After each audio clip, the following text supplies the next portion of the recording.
On the 9th of January 2012, the news came. Meegan-Vickers Tânia, the president of Guinea-Bissau, has died in Paris after a short illness, according to media reports. The 64-year-old travelled to France to seek medical treatment in November. The exact nature of his condition was never made public. The head of the National Assembly, Raimundo Pereira, became the interim president, and the presidential elections were scheduled to be held within 90 days. There were 9 candidates, with the clear frontrunners being the former president, Kumbayala, who the military ousted from power in 2003, and Prime Minister Carlos Gomes Jr., accused by rivals of fueling instability and tolerating the growing cocaine trade. Elections were held in March and voting seemed peaceful. But just hours later, the former military intelligence chief, Colonel Samba Diallo, was shot dead in Bissau. There was a growing fear and unease within Guinea-Bissau and beyond that there could be yet another military coup.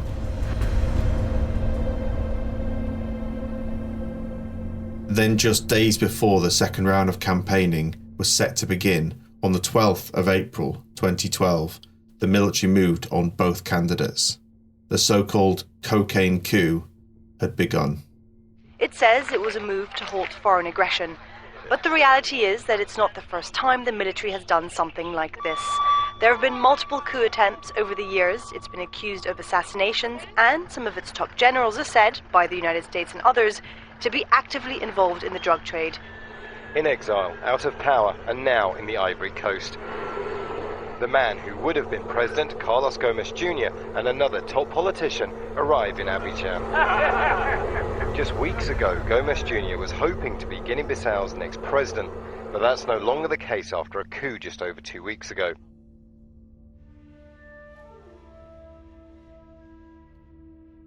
But this isn't a podcast about cocaine trafficking, as pivotal as that is to the illicit market of Guinea-Bissau.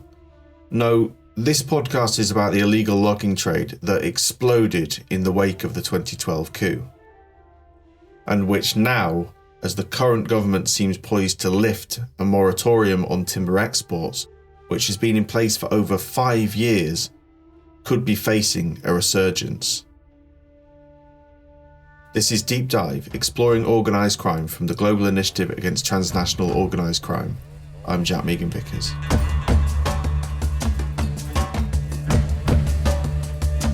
And this is part 2 of Guinea-Bissau, Pau de Sangue, Blood Timber.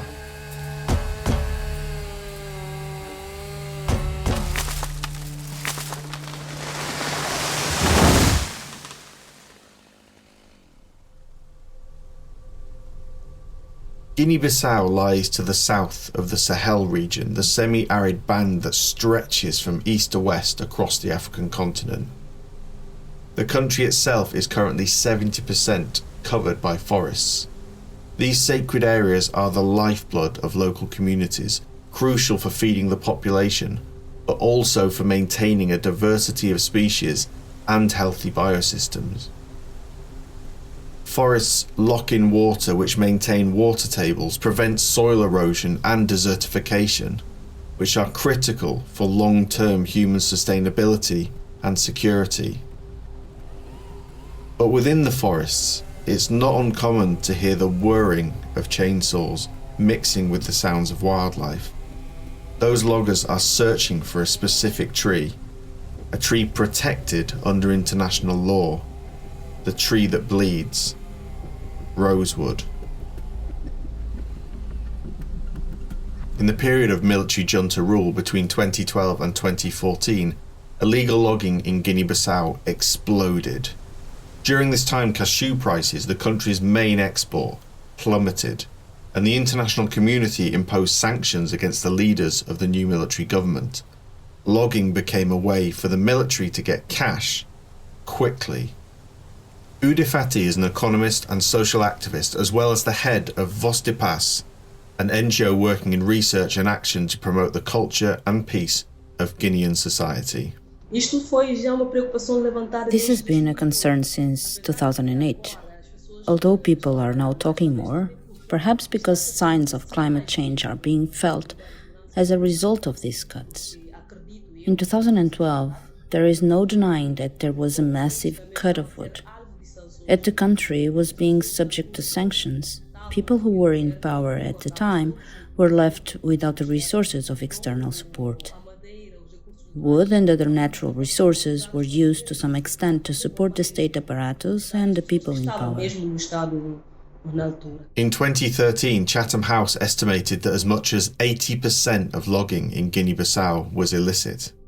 Remarkably, Guinea-Bissau went from exporting 61 tons of timber to China in 2007 to almost 98,000 tons in 2014. According to the report Authorised Plunder by the Environment Investigation Agency, the EIA, in 2014 alone, it's estimated that the country exported approximately 255,000 trees. But the massive increase was due to the huge demand for rosewood logs in China, where the logs are made into furniture known as hongmu. This demand is literally felling forests in Guinea-Bissau. Local communities and civil society voiced their protest and even stood up to the illegal loggers. But when the very forces there to protect you, such as the military, are not only acting against your interests, but actually facilitating the destruction, forests were plundered, protesters were harassed, threatened, and even beaten. Fati.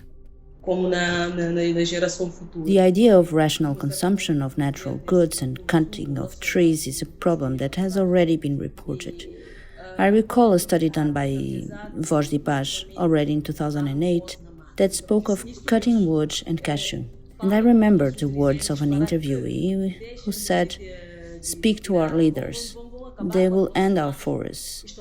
They are cutting down all the trees in a non-rational way." After the coup of 2012, there was an international outcry. Throughout the 2 years of military rule, Guinea-Bissau was under great pressure from the international community to hold elections. Individuals were sanctioned, the African Union suspended Guinea-Bissau's membership, Brazil froze all cooperative projects, and so on. If Guinea-Bissau held elections, all of these sanctions would be reversed.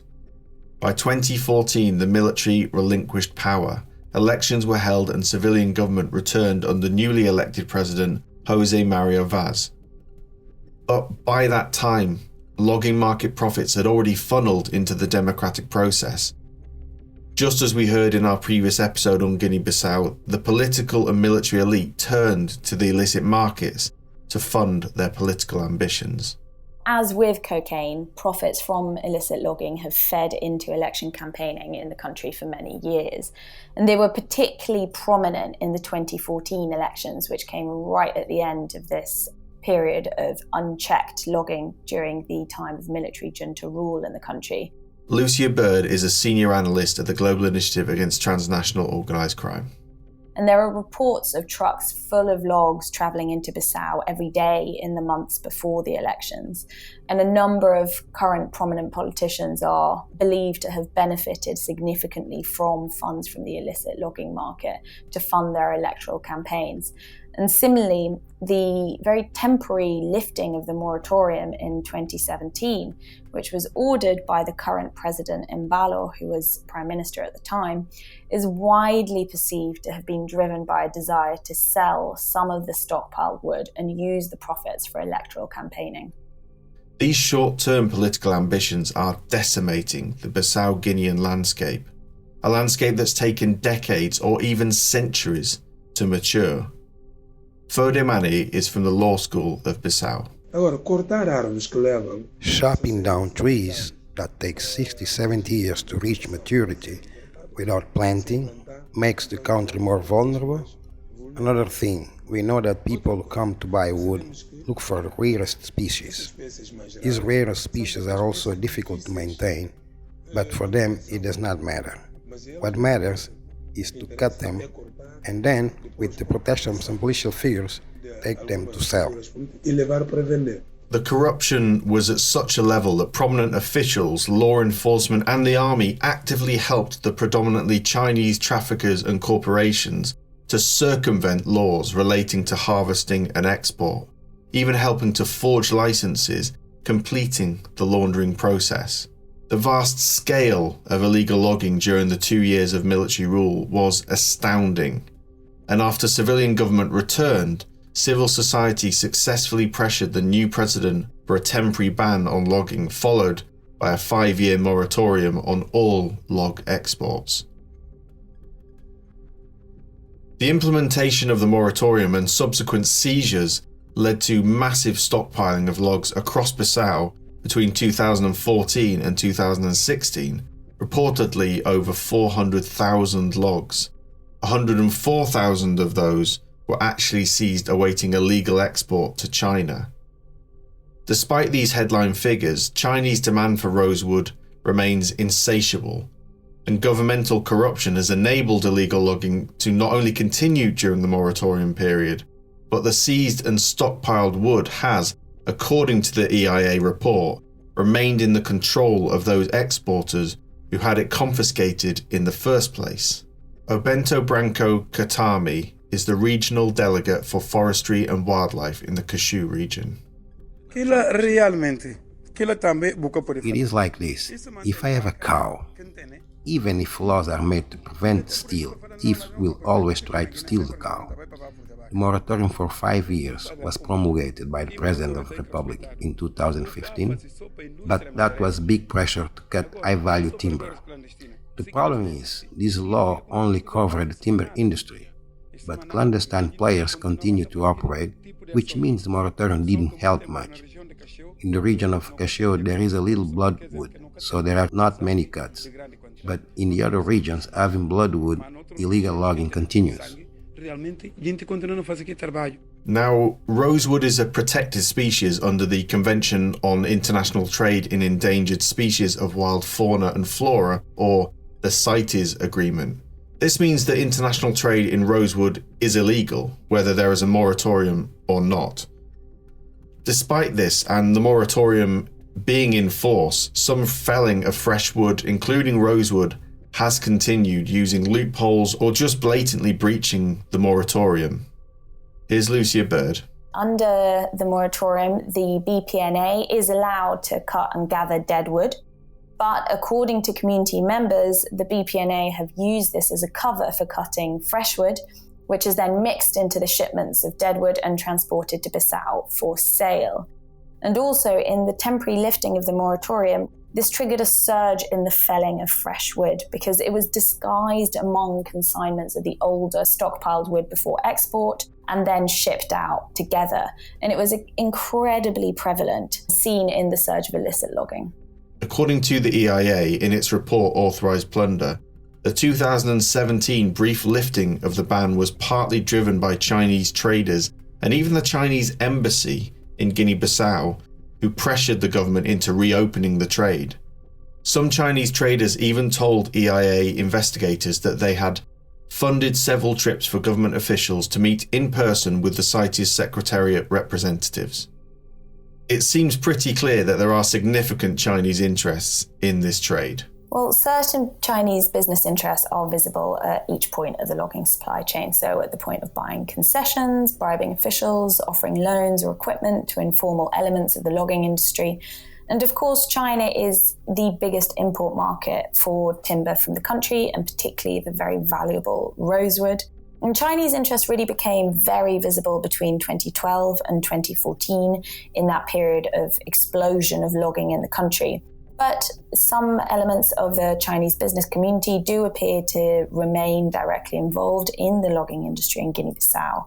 So, for example, in the region of Gabu, which is in the interior of Guinea-Bissau, community members repeatedly reported seeing Chinese nationals felling trees under the protection of the Environment and Nature Protection Brigade, or the BPNA, who then help in transporting the wood to Bissau.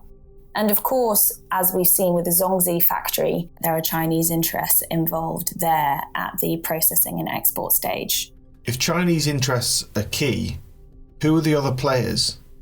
Tânia Gomes is the president of the Association of Friends of Guinea-Bissau.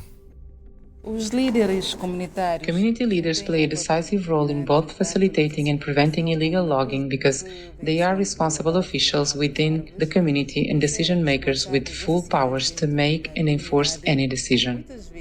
Often to cover some personal or community needs, they accept dangerous offers, giving up the common good of nature, which are of great importance. Rarely do we see continuous and spontaneous actions on preservation from the community leaders without it being a situation of alarm or risk. In the recent Deep-Rooted Interests policy brief from the GI, it was revealed that some community leaders have succumbed to the corrupting influence of money from illicit felling. Here's Lucia Bird. So some leaders have suddenly acquired flashy 4x4s or Jeeps, or are suddenly doing expensive home renovations, which were perceived by the community to have been financed through their role in illegal logging. And of course, this has created a really toxic environment and damaged trust between communities and community leaders, in some contexts leaving communities with very little access to justice for the environmental damage going on.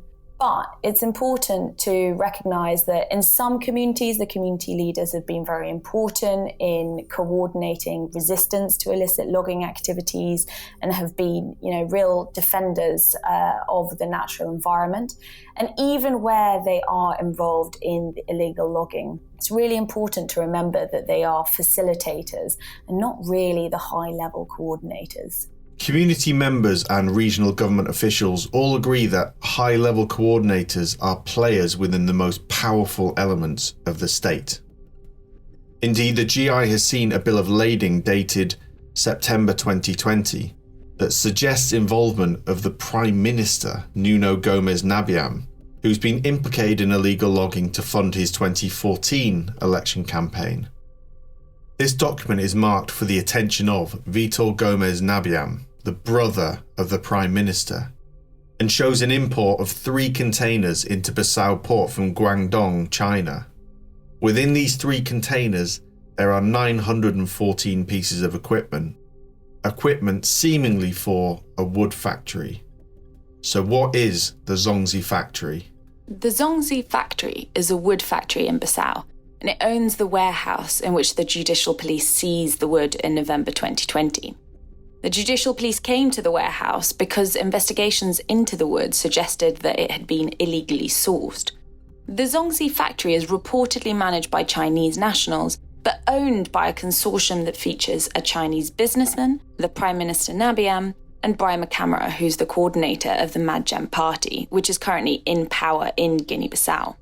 And Zongzi has a pretty dubious legal status. It doesn't exist on the register of wood factories kept by the Directorate of Forestry and Fauna within the Ministry of Agriculture, or at least it didn't in late 2020 when law enforcement asked for a copy of the list. And although it's reportedly operational, the National Electricity and Water Utility Company reported having no formal contract with the Zongzi as at the end of 2020. And you can read more about the Zongzi factory in Lucia's policy brief, Deep-Rooted Interests. As we heard in the previous episode, Guinea-Bissau, the Casamance region of southern Senegal, and the Gambia are intimately linked. The instability that has plagued this area is directly influenced by the logging trade. The Gambia has been a key exporter of timber, including the valuable rosewood, for a very long time. And a lot of timber exports from Gambia are not felled in the country. Instead, they are from the Casamance region, a very unstable area in southern Senegal, which fled back into full conflict in February of this year, but also in Guinea-Bissau. Now, Yahya Jammeh, who's the former dictator of the Gambia, had very close ties to the timber trade. And when he was ousted in 2017, there were huge hopes that things would change. And these were supported by the imposition of a suspension on import, export, transport of timber immediately after Adama Barrow came to power. But these hopes were dashed. And according to investigations by the Environment Investigation Agency and the BBC, over 300,000 tons of West African rosewood have been exported from the Gambia to China since Barrow's inauguration. And that's not only terribly bad for the environment, but has serious implications for regional stability. because logging in the Casamance region is controlled by the separatist rebels in the area and a key source of funding. So the Gambia's role as an exporter is directly fueling conflict in southern Senegal. A conflict that remains the oldest in Africa.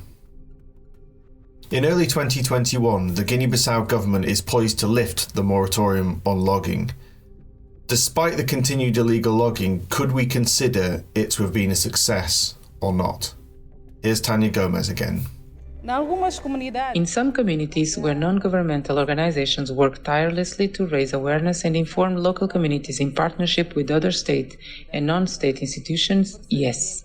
For example, in the case of the Cacheu River Natural Park, the commitment of the local community is very positive, where there is constant and permanent active participation. In this case, we can confirm that 95% of the moratorium has been a success. So despite that success of the moratorium in both slowing down felling activities and making it harder to export large volumes of timber, the protection it offered is certainly incomplete. And the imminent lifting of the moratorium, this has sparked renewed fears of a return to increased levels of illegal logging and over-harvesting, particularly of valuable species such as rosewood. Yes, it is a constant concern because policies tend to change constantly. There is no political stability and policies change depending on the rulers. Sometimes they are favorable and other times unfavorable to sustainability and preservation of natural resources. The community seems non-existent in face of this scenario because sometimes they are put in situations of invaders. The laws usually do not defend them. And from the looks of things, those fears are justified. Here's Lucia Bird again. So, ahead of the anticipated lifting of the moratorium, communities are already reporting an acceleration in illicit logging. And this is expected to surge even more once the moratorium is lifted.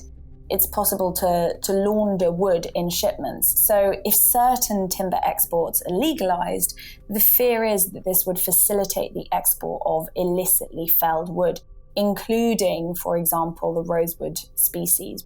The government say the logging sector would be very closely regulated even after the lifting of the moratorium, but there's very little capacity to do that, even if there is true political will to do so. So lots of stakeholders, including the local communities, are very, very worried that we will see a return to the uncontrolled logging that happened before 2014. The environmental damage is just one aspect to this. The narrow, self-serving interests of the military and political elite has significant socio-economic consequences for all Bissau Guineans, with bleak implications for the future. Fati. The truth is that now you can talk about economics. You can talk about any development process without mentioning the word sustainable. And when it comes to sustainable development, one of the first things is this care in the exploitation of resources, so that it can guarantee the replacement or the existence of that resource for both the current generation and the future generation. And so, to protect this natural environment for future generations, what role can civil society play in protecting these valuable forests? Here's Tânia Gomes again. The decisive role would be to help in the creation of community-based organizations to fight against illegal logging, promote information and awareness campaigns, implement alternative actions for reforestation and forest recovery, avoiding the uncontrollable expansion of cashew monoculture.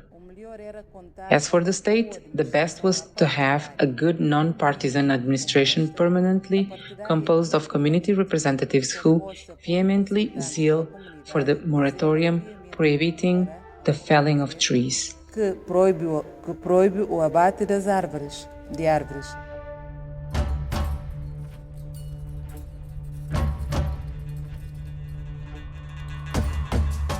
That's the end of this episode on illegal logging and the two-part special on the illicit economies of Guinea-Bissau. I'd like to thank Fati, Fodé, Mané, Tânia Gomes, Obento, Branco, Catami and Lucia Bird. If you'd like to check out episode 1 of our Guinea-Bissau special, it's available in this podcast feed. Also, there's a link to the policy brief, Deep-Rooted Interests, in the summary to this show, along with other links related to this podcast. To read more of the Global Initiative's work on Guinea-Bissau, you can head over to our website, www.globalinitiative.net. And I feel that at this point, it's important to give a special thank you to those who work alongside the GI under immense pressure and threats of violence, yet continue to research how the illicit economy interacts with the state of Guinea-Bissau. They truly are remarkable, courageous, and dedicated to improving the lives of their fellow citizens. You've been listening to Deep Dive, Exploring Organised Crime from the Global Initiative Against Transnational Organised Crime. I'm Jack Meegan-Vickers. Thanks for listening.